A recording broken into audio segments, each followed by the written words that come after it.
പറ്റിയില്ലെങ്കിൽ ഒരു special variety വിഭവം പറയട്ടെ. ഒരു വട 4 മണിക്ക് ചായയുടെ കൂടെ കുറിക്കാൻ പറ്റിയ ഐറ്റമാണ്. നോക്കാം എങ്ങനെ ചെയ്യാം. ചെറുപയർ വടയ്ക്ക് വേണ്ടിയിട്ട് ഞാനിവിടെ ഒരു 3 കപ്പ് ചെറുപയർ ഒരു 4 മണിക്കൂർ കുതിർത്തിട്ടതാണ്. ഇതിപ്പോൾ ഒരു കണ്ടു ഇങ്ങനെ ഒരു ഒടിച്ചാൽ ഒടിയുന്ന പരുവത്തിൽ നമ്മൾ കുതിർക്കണം. 4-5 മണിക്കൂർ കുതിർക്കാം.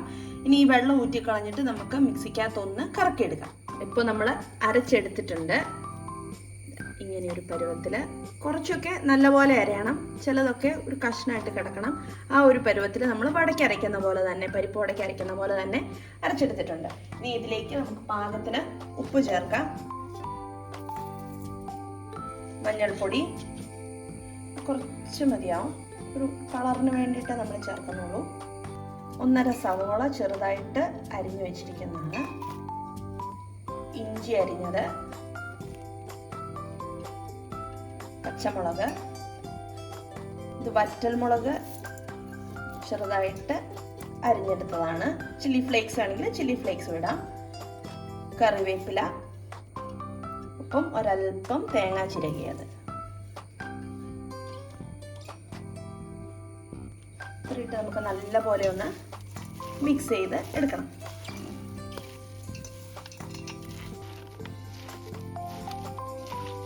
ഇപ്പോൾ നല്ലപോലെ നമ്മൾ മിക്സ് ചെയ്തെടുത്തു. ഉള്ളിയും ഇഞ്ചിയുടെ ഒരു എരിവൊക്കെ പോകാൻ പാകത്തിന് ഒന്ന് തിരുമ്മി വേണം മിക്സ് ചെയ്യാൻ.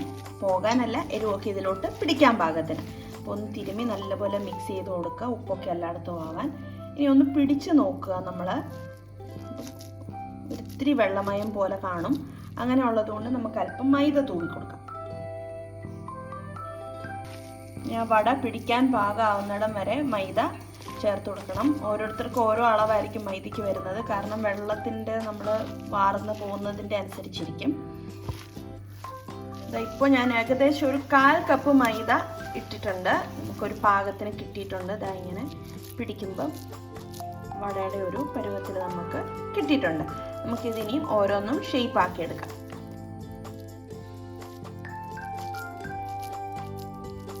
ഇങ്ങനെ ചെറിയ ബോൾസ് ആക്കി എടുത്ത് കയ്യിൽ വെച്ച് ഒന്ന് ഷേപ്പ് ചെയ്യാം.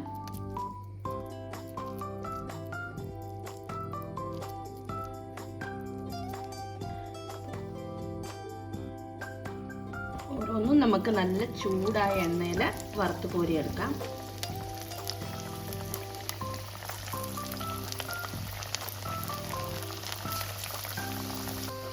ഇങ്ങനെ തിരിച്ചും മറിച്ചും ഇട്ട് നല്ലതുപോലെ ഒന്ന് മൂപ്പിച്ചെടുക്കണം, ക്രിസ്പി ആയിട്ട് കിട്ടണം.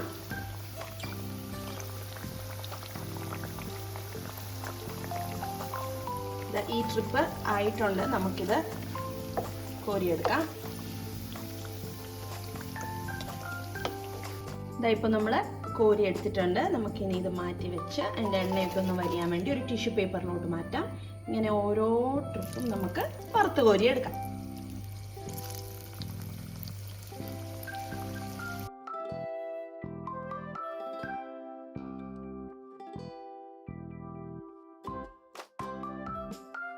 ഇത് നമ്മളുടെ സൂപ്പർ വട റെഡി ആയിട്ടുണ്ട്. ഞാനൊന്ന് മുറിച്ച് കാണിക്കാം. കാരണം നല്ല സോഫ്റ്റ് ആണ്, പുറം നല്ല മുരിഞ്ഞും അകം നല്ല സോഫ്റ്റും ആയിട്ടുള്ള വടയാണ്. ഒരു ചെറിയ ചില്ലി ചട്നി ഉണ്ട്, അതുകൂടി മുക്കി കഴിച്ചാൽ അടിപൊളിയാണ്. ഇതൊന്നും ഇല്ലെങ്കിലും സൂപ്പറാണ്. അപ്പോൾ തയ്യാറാക്കി നോക്കാൻ മറക്കരുത്.